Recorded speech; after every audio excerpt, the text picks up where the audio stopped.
Hey all, we're going to do period 3, lesson 3.8, the Constitutional Convention today.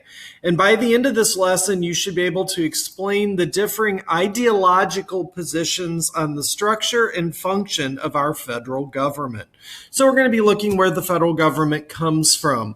And that starts at the Constitutional Convention, which was called in 1787 with the explicit purpose of revising the Articles of Confederation. That's what, after Shays' Rebellion, the delegates who were sent there were told to do, was make changes to the national government. The delegates were all white, they were all men, and almost all of them were part of the social, political, and economic elite of their time. These are the people who felt very threatened by Daniel Shays and his rebellion. So they wanted to make changes to keep their property secure. They unanimously elected George Washington to be the president of the convention and to oversee it, and then Washington decreed that secrecy would be used. The delegates were not allowed to talk about what happened at the convention outside of the convention to prevent them from being influenced by outside forces. James Madison from Virginia arrives at the convention with his own plan for an entirely new federal government. He wants to scrap the articles and start all over again. And Madison has been spending months leading up to the convention, writing to other delegates, pitching his ideas, getting people on board. So when they get there, he pops up and says, boom, look, I've got this whole new thing and all these people are on my side. And he sort of tried to hijack the convention. Opposition rose among other delegates who said, no, that's not what we were sent here to do, and they were distrustful of Madison's new plan. So let's take a look at it. His proposal is called the Virginia Plan, and it created a national legislature with two chambers. Each representation was not equal like in the Articles. It was based on the population of the state.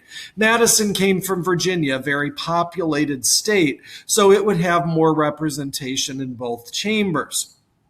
Smaller states like New Jersey, Rhode Island, Delaware would have had fewer voice in the new national legislature. So the small states got together and they proposed a New Jersey plan, which basically kept the Articles as it was. It strengthened some of the federal power, gave it some taxation ability, but it did more what they were sent there to do. So the delegates began to debate Madison's faction, the larger states versus the smaller states. And that threatened to end the whole convention right then and there. That discussion or angry debate is what it was, until they came up with the Great Compromise. And what this does is it creates a national legislature called the United States Congress. It is bicameral. It is two chambers like Madison proposed. The lower chamber is called the House of Representatives. It is elected for 2-year terms, and it's voted on directly by the people. The upper chamber is called the Senate. It is elected for a 6-year term, and the senators were appointed by the individual state legislatures. So they have two different constituencies. And as part of the compromise, to pass laws, to make policy, both chambers had to agree. The People's Chamber of the House and the State Chamber of the Senate. That allayed a lot of concerns about the new government and Madison's initial proposal. They also then tackled the problem of a chief executive, which Madison felt was very important. He said we need a single solitary leader, especially in times of crisis like Shays' Rebellion, to direct the country and to execute the laws that are passed by the Congress. He proposed a single individual as president. The other delegates said, no, that could become a tyrant like the King of England, while other delegates opposed it because they said that the president should be directly elected by the people. Madison had him being appointed by the Congress. So they argued and debated how this chief executive should best be selected. The compromise they came up with is called the Electoral College. And the way the Electoral College works is the people of the United States vote for the president. That's called the popular vote. The state legislatures then will select electors. individuals picked by the state legislature who will cast the official state votes for the president. The electors meet in the state capitol. They look at the popular vote, but they're not obligated to follow it. They weren't required to do so. Electors are able at this time to cast their votes for anybody that they feel fit. Even somebody maybe the popular vote didn't pick up, but it was ultimately their choice. If the Electoral College failed to achieve a majority, they knew it would with Washington, but they weren't sure what would happen after him. Then the vote would go to the House of Representatives, and it would be the final choice for the president. So you have a popular vote, then an electoral vote, and potentially a vote in the House of Representatives. But all of those different votes created some safeguards that made the framers feel better about this new president of the United States and a prevention on him becoming a tyrant or a monarch for this country.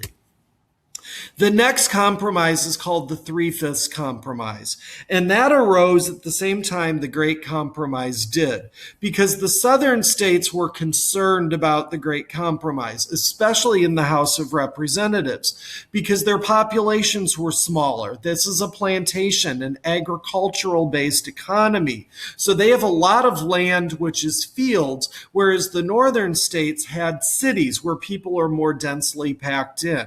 And so the southern states said, well, we're not going to go for this. We're never going to have a voice in the House of Representatives.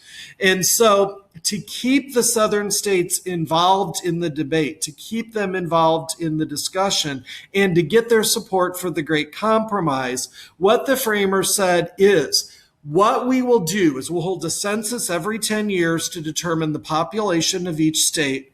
And any state that has enslaved people, 60% of your enslaved people count towards your total population when we're figuring out how many seats you get in the South. And that compromise appeased the southern states because a large number of their populations in places, especially like South Carolina, were almost a majority of enslaved people. So they felt like their voice would still be heard. However, what the Three-Fifths Compromise does, three-fifths being 60%, is values an enslaved person as 60% of a person.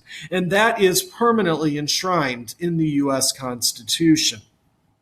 To get the northern states to agree to the Three-Fifths Compromise, which would give more power to the South, they addressed the issue of the importation of slavery. And the northern states wanted to cut off the importation of slavery because they felt like it would artificially increase the southern population.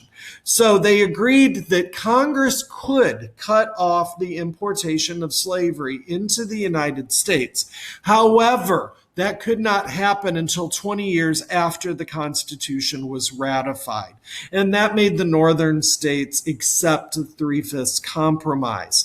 That did happen in 1789. It doesn't abolish slavery, but it abolishes the importation of new slaves from outside the United States.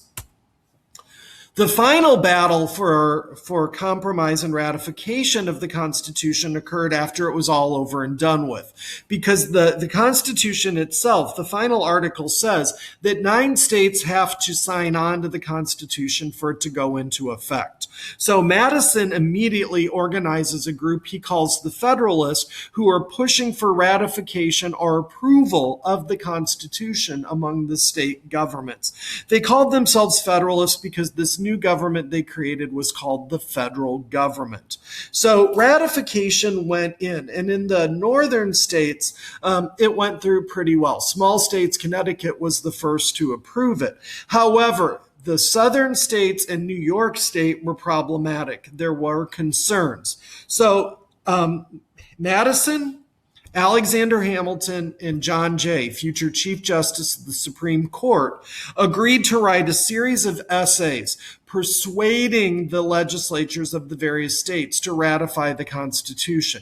These essays are called the Federalist Papers, and each essay addresses a particular topic of concern. One's on presidential power, one's on the House, one's on the Senate, one's on the judicial branch. But they were persuasive essays written under the name Publius, which means the people in Latin, anonymously. But we know that they were written by Madison wrote some, Jay wrote some, Hamilton wrote the most of them. With the publication of the Federalist Papers, there was opposition to the Constitution. Mainly this opposition came among working class Americans who were largely kept out of the Constitutional Convention. A lot of people like Daniel Shays, who were small farmers, felt like this was an elite power grab. So the Anti-Federalists began authoring their own series of essays and literally debating the merits of the Constitution through these written documents. When it became clear that anti-federalist sentiment was strong enough to block the Constitution in places like New York, the Federalists offered up a compromise. And that compromise was called the Bill of Rights, because one of the anti-federalist concerns was there were no protections for individual liberties, freedom of speech, freedom of press, freedom of assembly in the Constitution, and they feared that the national government, the federal government, would take those rights from the people. So the Federalists said, we hear you, we get it, we don't want those rights taken away either. So they crafted a Bill of Rights which listed certain rights that are protected constitutionally, and they agreed to add those to the Constitution as the first 10 amendments as soon as it was ratified. That promise was enough to get the Anti-Federalists to drop their opposition to the Constitution. And when that opposition dropped, they were able to push it through all 13 state legislatures to get it ratified. And the Federalists did keep their promise. As soon as the first Congress met, it proposed the Bill of Rights as the first 10 amendments, and they were ratified by the states and added to the Constitution. So again, by the end of this lesson, you should talk about how the different ideological viewpoints, all the different ideas about what the national government should look like structurally and how it should operate, wound up through compromise in this final government that we have. As always, thank you guys for listening, and we will talk to you soon.